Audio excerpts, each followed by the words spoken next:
नमस्कार मित्रांनो, आज हेरिटेज ग्रीन मोटर्समध्ये निसान मॅग्नेट या गाडीचं CNG किट फिटिंग करून झालेलं आहे.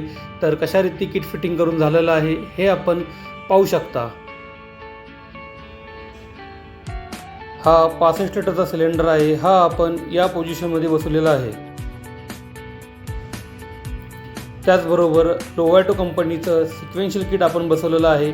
तर कशा रीती बसवलेलं आहे हे आपण पाहू शकता.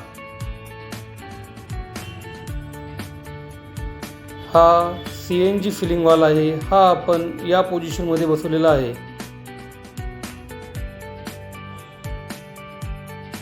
त्याचबरोबर हा लोवॅटो कंपनीचा रेड्युसर आहे. हा आपण या पोझिशनमध्ये बसवलेला आहे. व्हिडिओ आवडला असेल तर लाईक करा, शेअर करा, सबस्क्राईब करा. Heritage green Motors Satara.